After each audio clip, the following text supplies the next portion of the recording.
Welcome to Check In with Jason Lortzen, where we explore how to create human, connected workplaces that employees love and that fuel organizational success. Each week, I invite someone who's leading the way in this work to join me for a conversation to help educate and inspire us. My guest today is Rebecca Weaver, the founder and CEO of HRuprise, an HR consulting firm helping organizations transform the role of HR for a new world of work. Lord knows we need plenty of that help. Rebecca is a seasoned veteran of multiple HR leadership roles throughout her career. Today, I've asked her to join me to take a bit of a deep dive into one of her really interesting past roles, which you'll learn about in a minute. Rebecca, thank you for being here. Thank you so much for having me. I am really excited for this conversation. You know, I've always, since I think probably the first time I met you, I have admired how fierce and candid you are in your work and in how you communicate and how you talk about your work. And so today I don't think excited probably captures it to have you here with me to take our pointy sticks and kind of poke holes in the idea of best practices. Like there's no one who I would rather do this with. So this is one of my favorite things to do. And I think it's one of your favorite things to do. So it's going to be fun. But before we do that, I want to start by, I guess, talking a little bit about you and learning a little bit more about your work. And so let's start there. Tell us a little bit about what you do today with HRuprise. Sure. So HRuprise now is, as you mentioned, a consulting firm. We support small businesses and nonprofits with independent, flexible HR. So we've structured our offerings in a way that make it really flexible for the small businesses, especially those most of the time that don't have their own in-house HR. We come in and help give them some flexible options because you think about the millions and millions of people in the country who work for small business. I think I saw a statistic, it was something upwards of 90% of people, employees in the United States work for small business, and yet they frequently don't have HR support. So we're really passionate about working with folks who are passionate about their work too, which is what kind of dives us into or directs us toward nonprofits. But we do work with some for-profits as well. But yeah, we're really there to help support with the things that people don't typically go into business for, right? Well, and it's a cool model. What you do is a very cool model because as I understand it, it's like the way that you provide access to sort of world-class HR expertise and support, but in a way that a small business can afford and access, which is really, really cool. That's right. Yeah. So our clients get access to just a wealth of knowledge.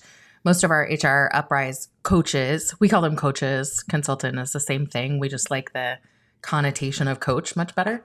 But they get paired up with an HRuprise coach. They have most cases, at least 10, in many cases, 15 years or more of HR experience across a variety of industries, and yet they're only paying for a fraction of their time. So you get this incredible wealth of resources for much less than it would cost to hire somebody like brand new in their career.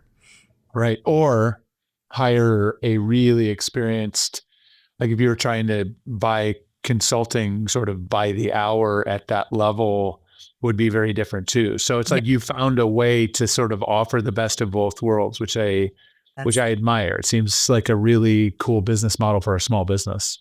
Thank you. Yeah, that's the idea. So let's let's rewind the clock a little bit and talk about how you found your way into this work of HR. You're clearly very passionate about it. What was the origin story of how you found your way into this? I never imagined myself, like in my college days, like deciding to go into HR. I had never even heard of it, to be perfectly honest. I got my undergrad degree in communications. I thought I would do something, sexy like PR, events planning, or something really cool like that. And, I got ready to graduate and ended up talking to somebody from Target. And I was like, well, I love Target. That's a great start. I am the core customer, right?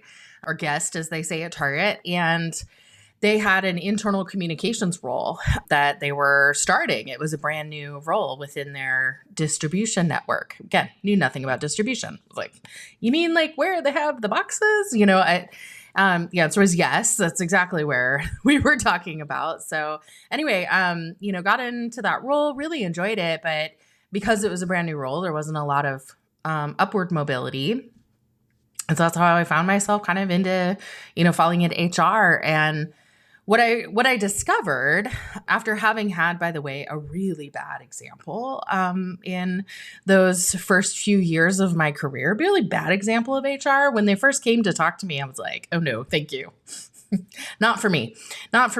But it was over time, I had other mentors. And as I continued to kind of move around the country with that company, all of a sudden I had this different idea of what HR really could be. And what I loved was that it was really an opportunity to be a business partner to help drive the business forward. And yet it was about all the things that I loved, which was, helping people develop and training and, just all of these other things that help make the workplace.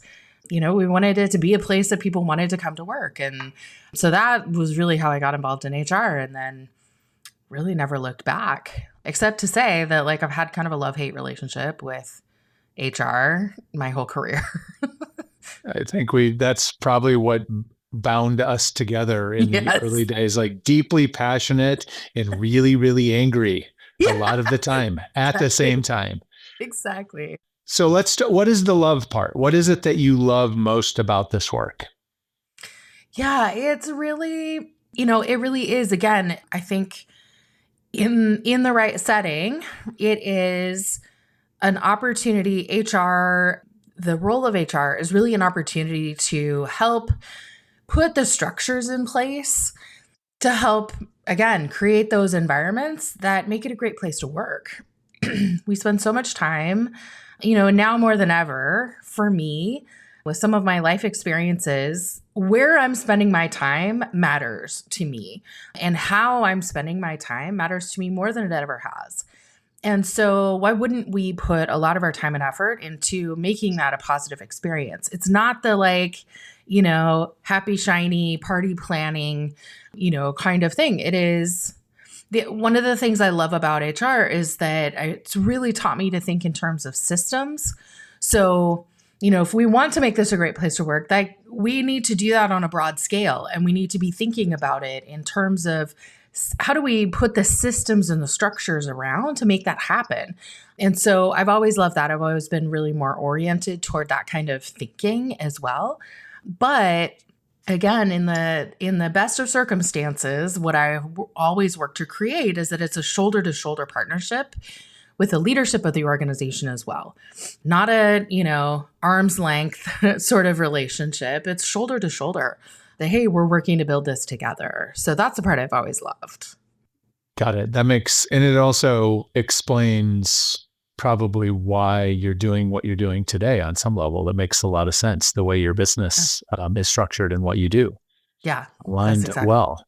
So one quick non-work related question, because we always talk so much about work. We do work for fun most of the time, but what do you do for fun when you aren't working? I am up to my eyeballs in sports and activities for my kids.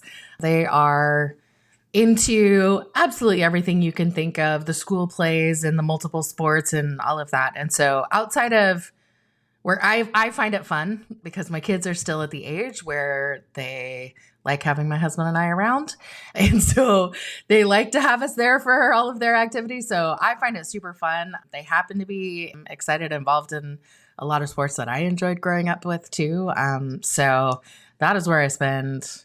What was that from The Fresh Prince of Bel-Air? On the playground is where I spend most of my days. On the bleachers is where I spend most of my days. Yeah, it is. And the longer it goes, it's still the case for us. And our kids are older than yours, but finding really good, cushy bleacher seats, like bleacher chairs that you carry in with you, like when you can get over the fact of carrying them in, it changes your life. Oh, changes yeah. your life. Really Oh, important yeah. as a sports parent. Yes, it is absolutely critical. Cri- Critical piece of information, insight Yeah, for new yep, parents. that's right. Okay. So the reason I am so excited that you are here is it dates back a while. I don't remember when I first became aware of it, but you worked for Tony Hsieh.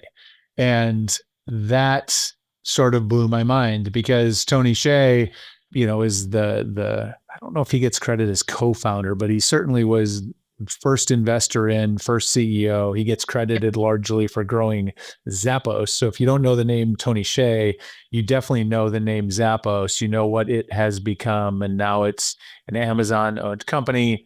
yep. And I was, it was kind of a perfect timing for me when Zappos was growing like crazy. And then for those that were in HR and leadership in the around 2010, Tony wrote a book called Delivering Happiness, where he sort of espoused whatever wisdom he wanted to share about how he had grown this thing. And this book became kind of a cultural, it hit the zeitgeist, became a huge thing.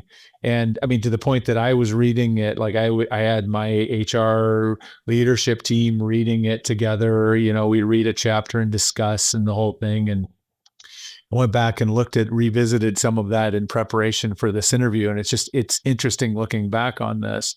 But the fact that you knew Tony, or you were like, that was because he was this enigma, and Mhm. all these things have happened with him since. And so I just have been super fascinated in him, what he did, Zappos, all of the culture surrounding that, and some other things. And so the fact that I always wanted to, we've talked about it, but I'm like, there's some stuff to talk about in here. And so Yeah. you actually had a role, just to be clear, you did not work at Zappos. You worked at another really interesting project of his called the Downtown Project Right. in Las Vegas, and you were the head of people ops. So can you talk a little bit about, well, first off, let's talk about, like, were you also, like, what was your relationship with Zappos and Tony Hsieh and Delivering Happiness pre this time? Like, I'm Before curious, joining. like, where you were before you found your way inside the bubble. Yeah, I was very much the same place you are. I read the book.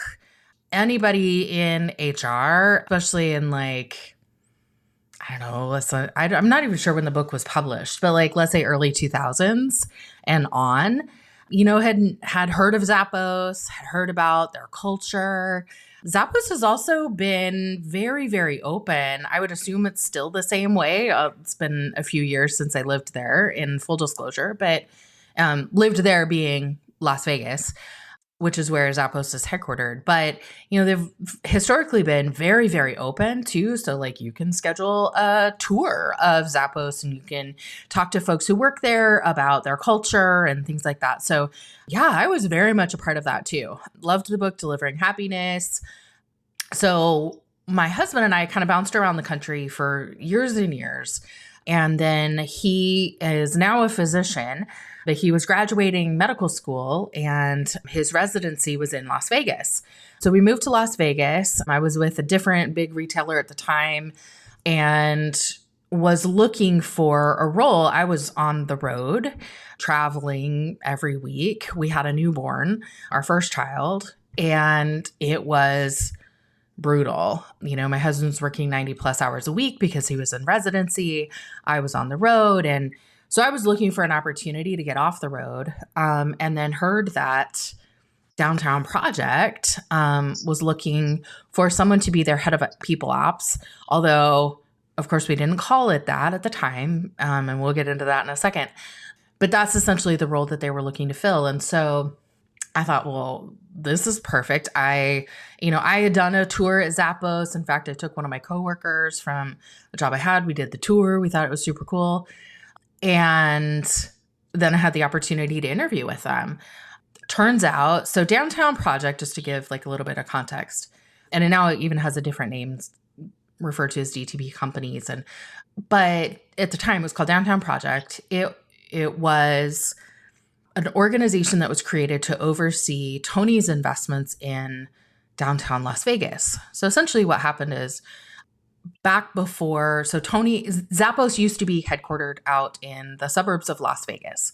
Tony went looking for a new building or a new headquarters location and went all over the US and I think even probably some international locations as well, visiting all these famous company headquarters, right? And so he was really inspired by a book called The Triumph of the City, I believe is what it's called, but loved especially New York University, which essentially what he liked about it was that like it was very difficult to tell sometimes like where the campus ended and the city began and vice versa. Like he just loved how it was really fully integrated. And so that was a story that was told for forever and ever. And so in the midst of all of this, the old City Hall building for Las Vegas was up for sale. And so all of this sort of converging at the same time, Tony invested $350 million of his own money into revitalizing downtown Las Vegas. And so this organization was created to oversee those efforts. And at least when I worked there, I assume it's probably somewhat similar today, but I don't know for sure. But when I was there, the money was split into kind of three major categories. So there were businesses that we directly owned and operated. So those were things like hotels, restaurants. There's actually an outdoor shopping mall made out of shipping containers. It's called the Container Park. Super cool. Go visit if you're ever in town. So that was the businesses we directly owned and operated. So those employees were our employees. And then we had small business investments. So Tony wanted to invest in small business owners, and in particular, folks who were first-time founders or first-time business owners. He really loved owner-operators as well. So it was like a priority was put on investments in first-time business owner-operators. Wanted to make it easier for people to get started with entrepreneurship. And then, of course, there's real estate holdings. And so that is essentially what made up that $350 million investment into Las Vegas. And so I was fascinated. I mean, just hearing that, like, that's super interesting, right? It's a cool, like, and I think the piece that I remember hearing about this and then, you know, sort of just being curious about it. And then you learned kind of this vision of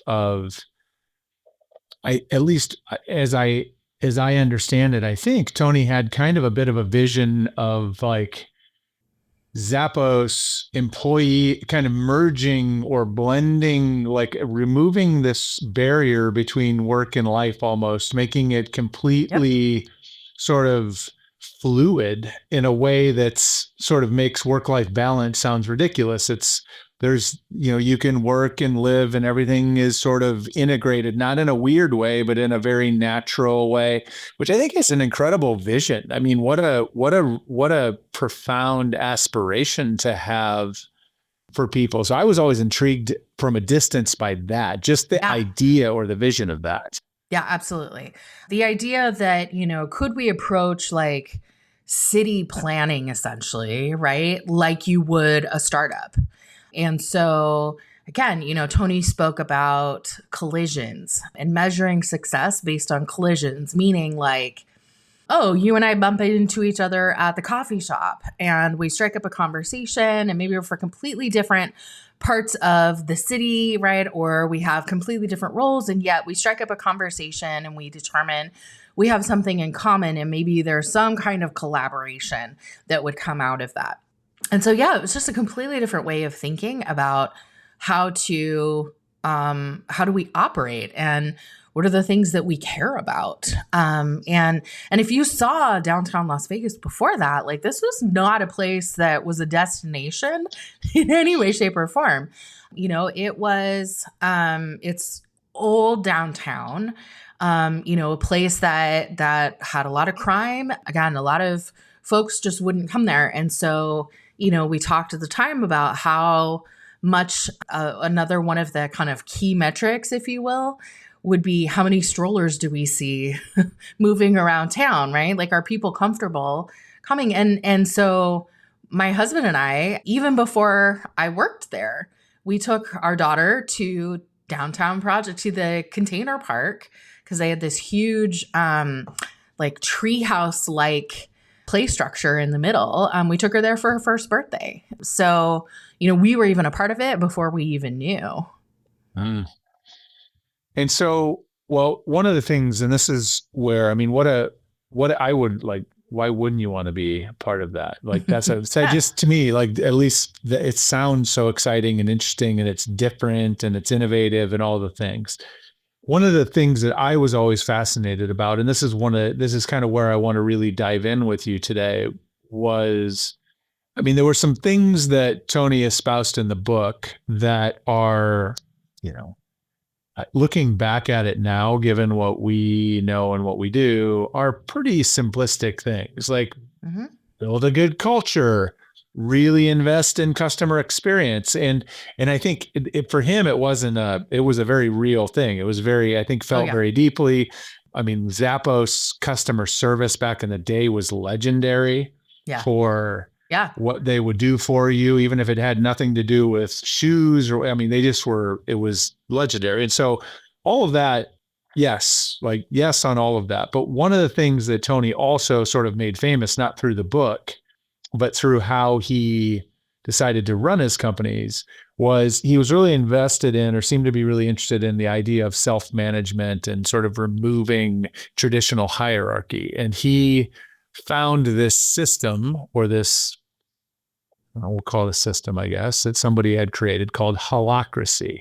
Mm-hmm. And he sort of, this was the thing he leaned into, and he decided this is the thing that helps them do it. And so you entered in this like full Holacracy mode. It's working. I, at the time that I was hearing about it, was really fascinated in the concepts and ideas of self-management, because just as someone who believes in treating adults like adults at work, and that, I just was really fascinated. I also went through a phase where I was sort of like, do we really need management? Is this just bureaucracy?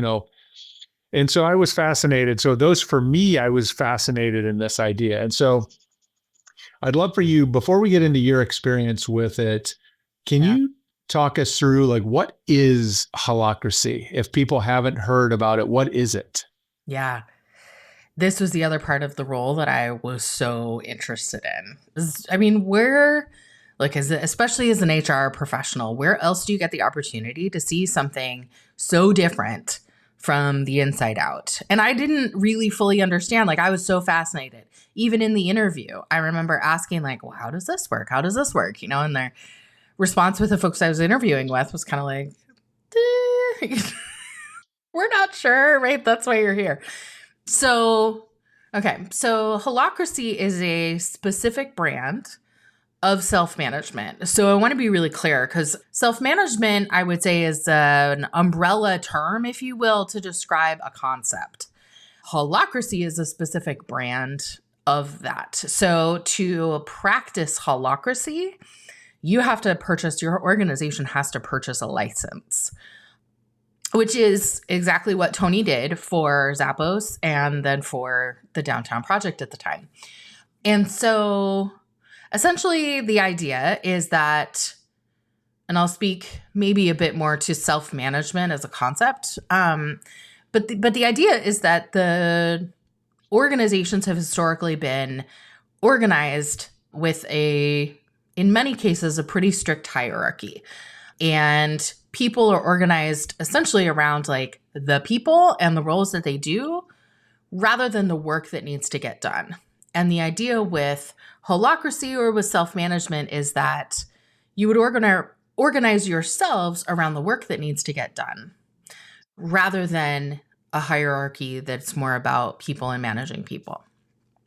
So the way that generally that it works is that each person, rather than having, again, a strict job description as we know them, is each person would engage in multiple roles within the organization.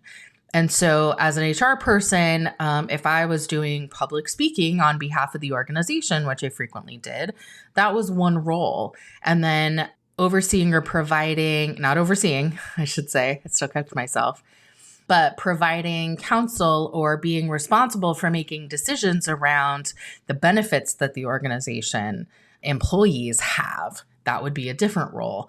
conflict resolution and that type of thing. That's a different role. So one person would engage in multiple roles. And I think, it was fairly common for people to have like 7, 8, 9, 10 different roles within the organization.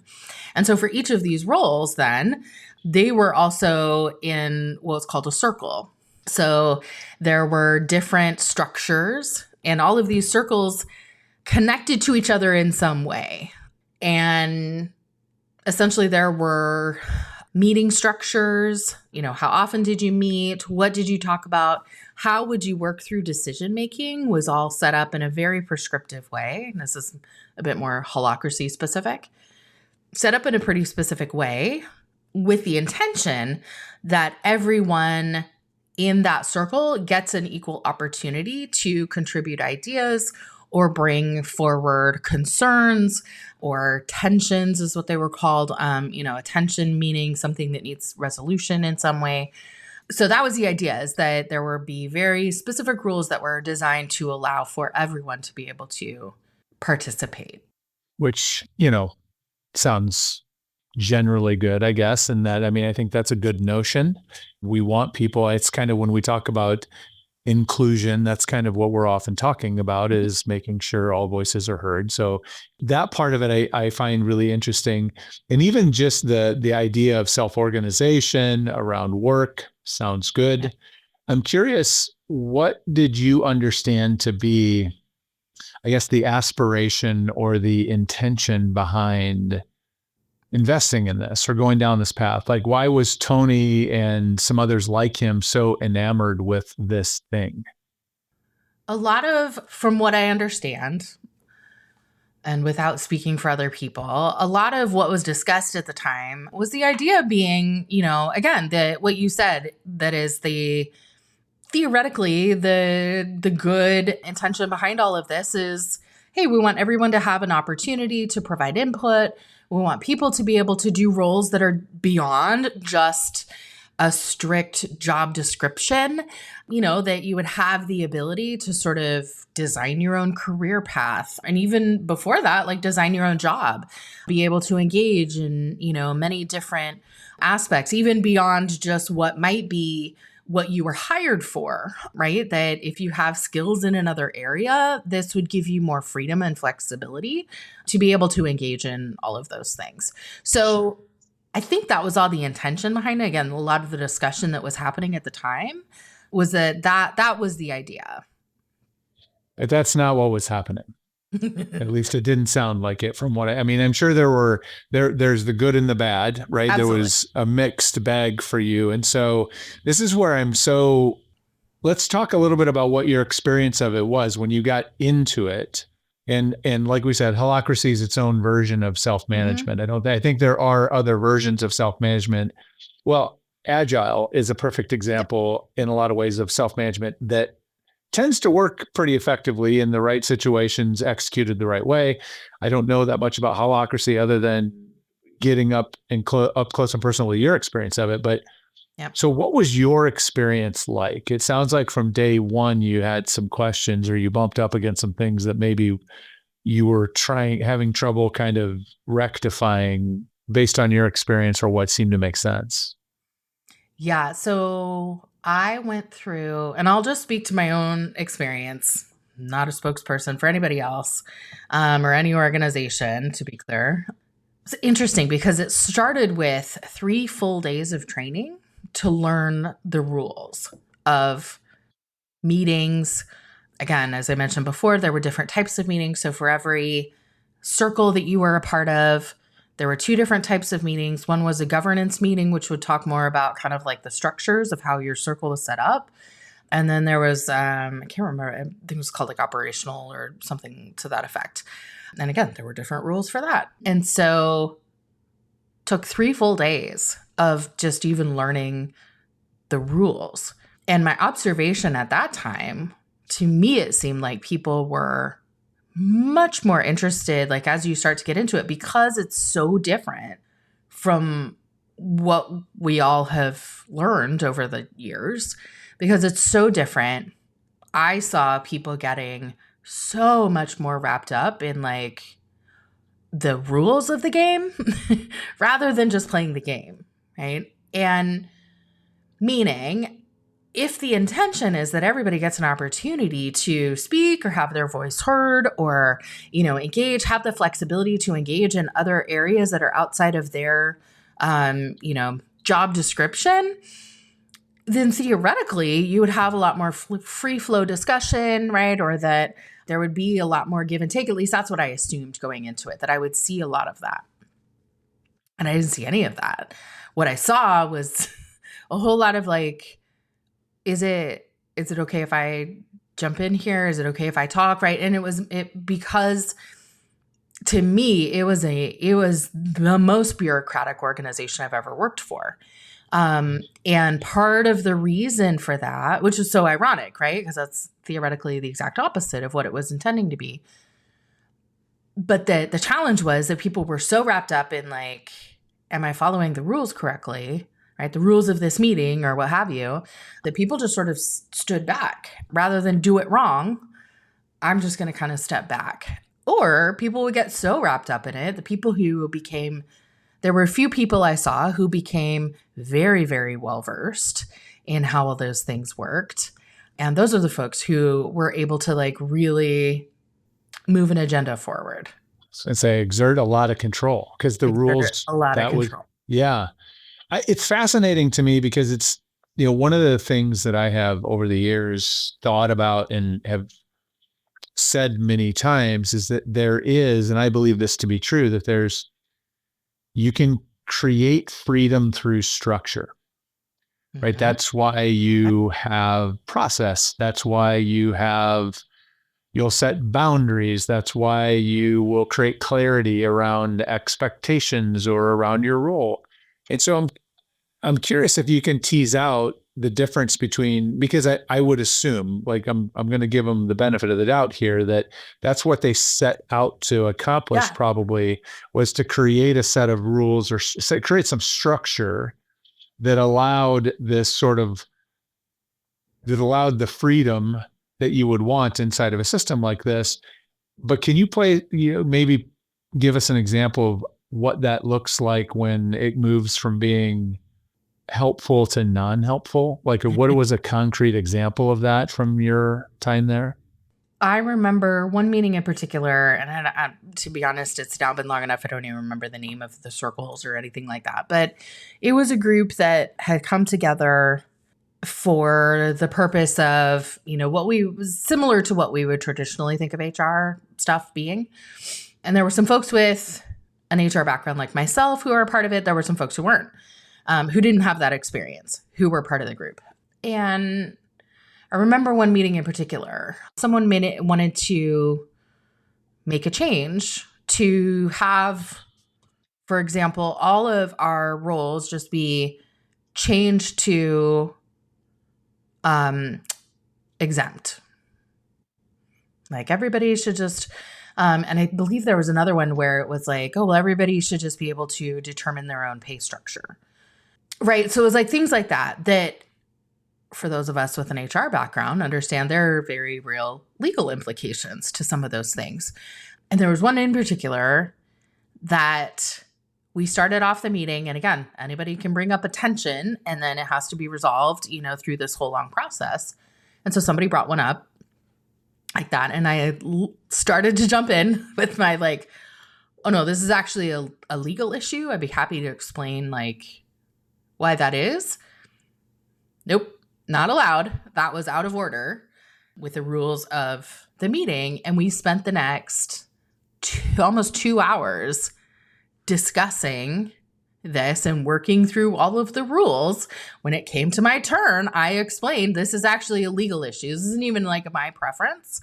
This is not me like wanting to retain control over things. This is like literally like this is a legal issue. And yet we continued on and moved on with like all of this discussion.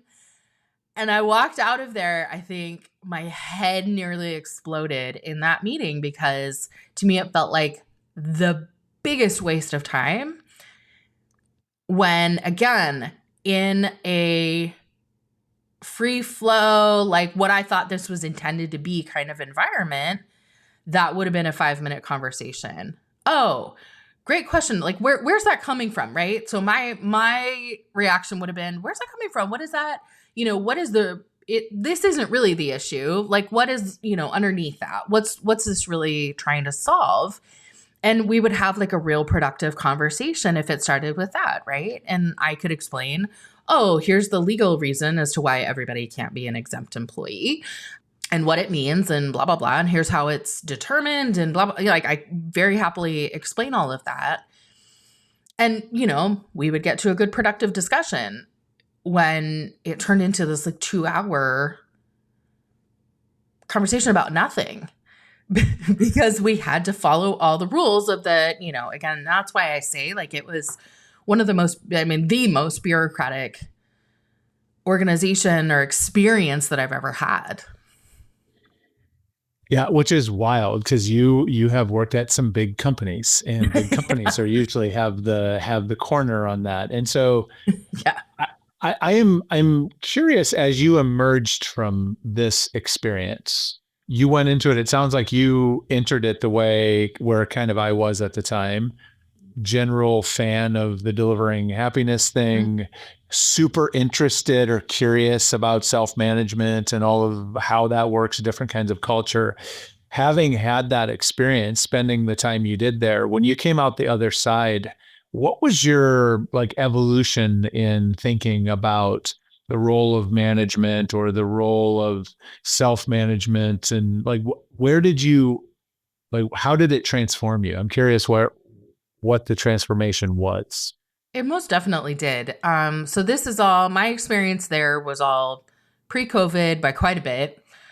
And it's things that are much more commonplace now that we were doing at the time. And in many ways, I think of it as being sort of ahead of its time. So things like autonomy over your schedule, autonomy over your work location. At the time, the ROW, right, results only work environment, I think, or experience, whatever that stood for, ROWE. That was big at the time with a few organizations.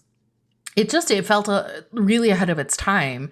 And it bumped up against, it was mostly specific personalities and what I now see as just deeply, deeply ingrained assumptions about how we work and what that means. So, for example, Tony would describe the culture as you work wherever you want. We don't care where the work gets done. We just care that it gets done. Right. And so you have autonomy over your schedule. You have autonomy over where you're working. We had lots of different work locations. I bounced around downtown to lots of our different properties and did work. And so that would be like the external sort of description. And yet internally, if somebody wanted to take advantage of that, then I would be working with leaders who would say, well, but they're never here. Well, okay, but they're gone every Friday. And so then I would have to follow up and say, okay, well, but is the work getting done? Like if the work is being completed, then we don't actually care where they are. We don't actually care that they might be gone every Friday. And I realized in the middle of all of that as much as I was a huge proponent of it, the uphill battle of just how deeply ingrained some of these things are in our psyche, in the workplace, of if I don't see you, that must mean you are screwing off somewhere, right? So it's very, very instructive in that way too. But I see all of these things that are now such a core part of what I believe and what I advocate for in the workplace that, they were happening way back then. Yeah. And I suppose that is that was ahead of schedule I remember that would be a different thing when I would have the opportunity to create freedom for people on my team. Mm-hmm. And that, you'd say the same thing. And even employees had trouble figuring that out. They had trouble trusting it. They had trouble understanding what that meant. Whereas thankfully now I think it's getting more likely, or a little more common than it was, but we still have work to do there. But that's interesting. So I am, I guess, curious from a standpoint of you're now like looking back on your experience with holacracy and with self-management, what you thought it was going in, and then your experience, and then on the outside of it. One of the things I teased at the beginning was, I have this complicated relationship with best practices, and best practice in general, because I think in HR particularly, we are very prone to searching for that thing, right? That thing that's going to be the silver bullet or the magic code that cracks things open and everything's going to be fixed. And so we'll get really infatuated with different models or approaches. What is your learnings and advice having had this experience? And I know you're a natural skeptic like I am. And so you are always taking a skeptical eye to things, but I'm curious what advice you might offer to HR leaders as they encounter these things. A great question. When I think about the experience, I have taken so much away from that, so much positive from that experience. And we, by the way, we didn't get to this in the story, but we actually went through the process at Downtown Project of doing away with holacracy in the midst of some company restructuring, and then embarked on our own version of self-management. So that was a whole other experience. But in the midst of all of that, I would say my personal view of all of this is, first and foremost, I don't think there's anything inherently wrong with the structure of leading people. I don't think there's anything wrong with that. I think people will always gather. We will always collaborate in some way. We will always find ways of coming together to work. And I don't even think necessarily that every single iteration requires someone to step up and say, I am the leader. However, I do think that, especially when you're talking about larger teams, you do reach a point where you do need someone to help organize the work, someone to help prioritize the work. So I think about like the things that were not necessarily solved for us with the structure of holacracy or self-management or whatever it was. And some of the things that came up frequently were, well, how do I prioritize? I mean, I'm hearing, from all these different places, who can help me prioritize, right? Like, who has the ultimate authority to help me prioritize my work? So that was one. Another was like conflict resolution. If there wasn't any kind of person in place to help with that, resolving conflicts. And again, eventually, most of the time, can you resolve a conflict, between two people? Yeah, I mean, most of the time we can, right? Get to some kind of resolution. But there are some things that don't have an ultimate resolution, right? Or we've tried and it's just not working for some reason. And eventually you do need someone who has some kind of positional authority to make a decision. So there are some of those things that ultimately you do need, or for sake of efficiency, quite frankly, just to have someone say, appreciate everybody's input. Thank you, right? Thank you. Here's where we're going. This is what we're going to do, right? Or these A, B, and C are the priorities. This is what we're going to focus on. And so that's not necessarily a structure that is not collaborative. Like, you can do that in a collaborative way and have people feel like they're a part of it. But ultimately, I think there are so many places where we do still need leadership. And again, this will probably get us into the difference between leader and manager, right? Do we need managers? I think probably much less than we need leaders. But do you need a manager title to be a leader? Absolutely not. I think an individual contributor can absolutely be a leader.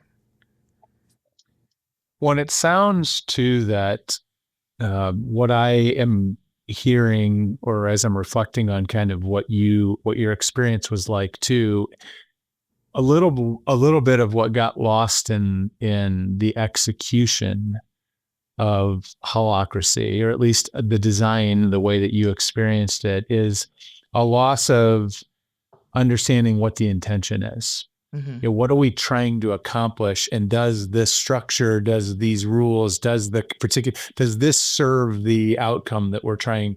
It's almost counter to what, like, well, if Yep. employees can organize around the work, then why can't they self-organize a meeting? Right. Right. There's some things that get lost in there. And Yep. I understand probably there was some good ideas in a conference room when they were drawing it up, but didn't translate maybe as well.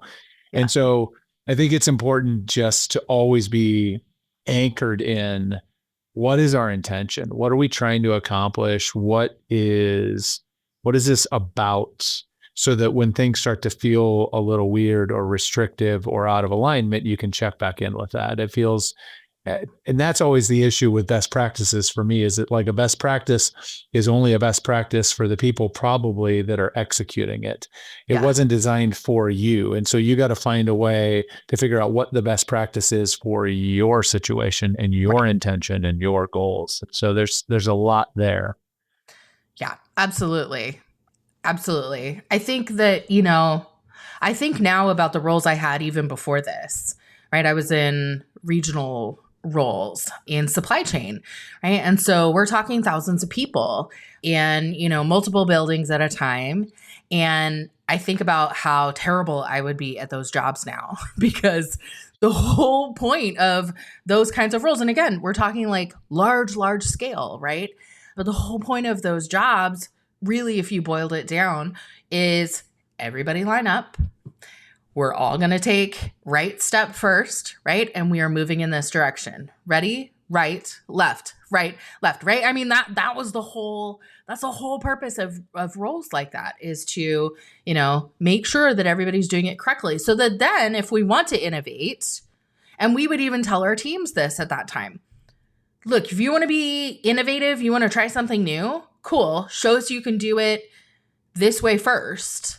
And then you buy yourself the opportunity to be creative and innovative. Right. And so, but if I were to go back and do it now, I'd be like, go try that. See how it goes. Let me know.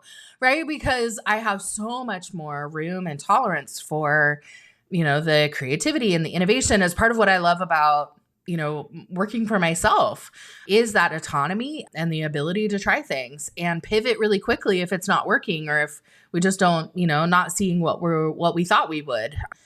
But it's much, much harder to do on a large scale. And so I think that's the ultimate challenge now for organizations, is how can we marry those two things together?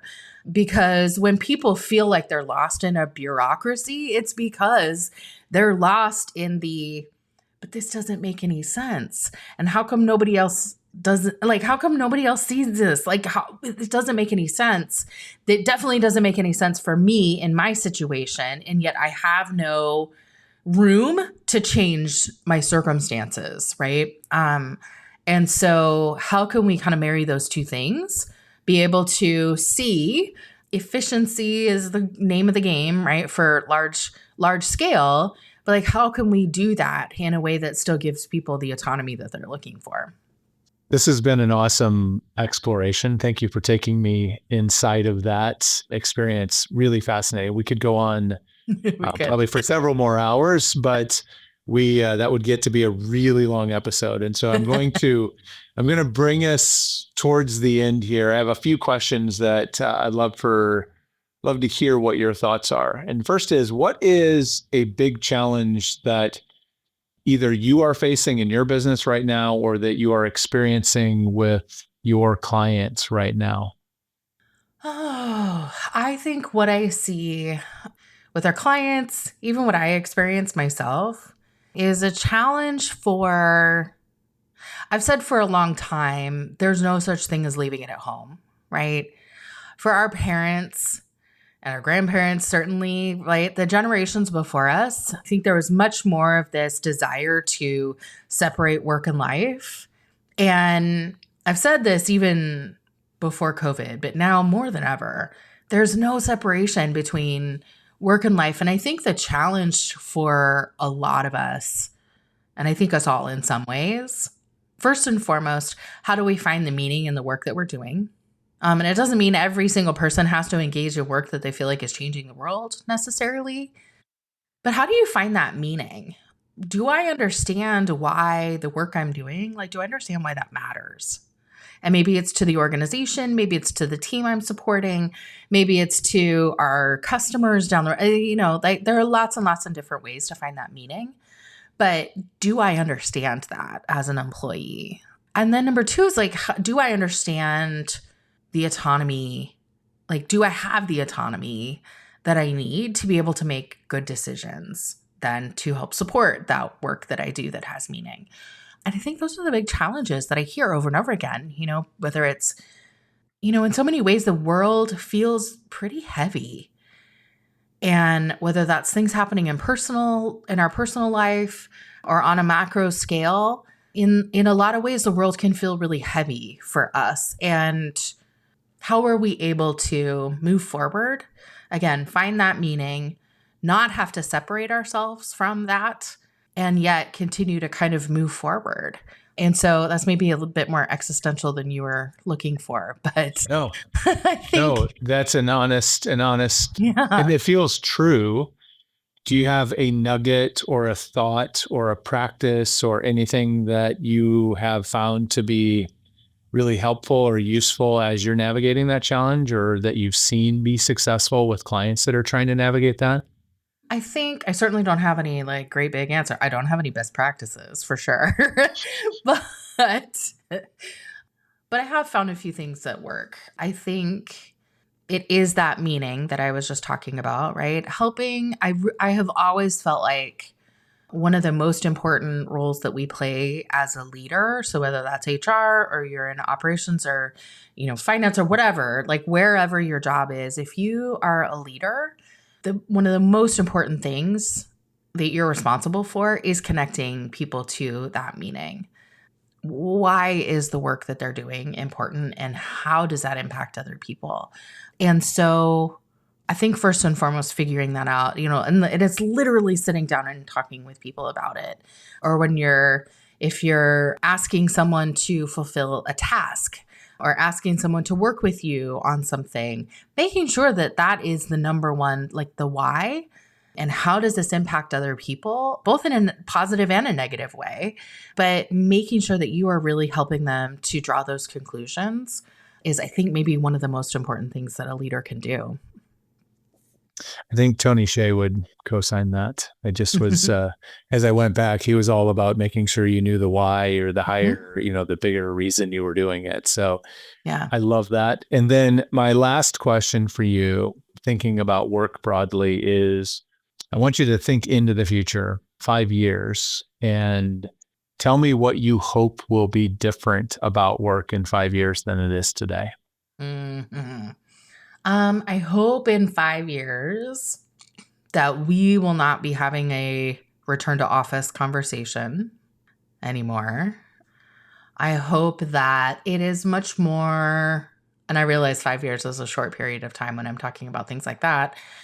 When I say that, what I mean is that I hope that we're talking much more about how specifically do we give people the autonomy to determine the best place to get the work done, depending on the task, depending on their life circumstances, depending on their personality. It's different for every single person. I hope that we're also making progress in what I've been advocating for a long time in HR specifically is how can we go from, I talked about systems earlier, how can we build our systems that honor the individual? And it's much easier said than done. But making sure that every single person within the organization understands, again, their role within it, but also understands that we are designing it for them. That is a nice aspiration to land on. So let's do a checkout here quickly on a couple of things. Number one, what is one word that best describes how you are feeling right now as we wrap up the conversation? Hopeful. For me, it's satisfied. And how can people connect with you? If people want to reach out, maybe they have a small business and they need your help, or they just want to connect with you because you are an incredibly interesting person, where can they do that? Thank you. Yeah, I would love to connect with folks on LinkedIn. So you can find me, Rebecca Weaver, HRuprise. HRuprise is all one word. You can find us at HRuprise.com as well, and you can reach out there. I would love to connect. I will include all of that in the show notes, so it'll be easy for you to find. Rebecca, thank you for joining me. This was everything I had hoped it would be, so I hope you had fun. I know I certainly did. I absolutely did. Thanks so much for having me. And thank you for listening. I hope you can take some of the insights back from this conversation back to your workplace, to your organization. Maybe you'll take a skeptical eye to that next best practice that is thrust upon you, or maybe you'll think about management and leadership a little bit different. And please remember, most importantly, to check in with those who matter most to you. Maybe the most important thing you can do today.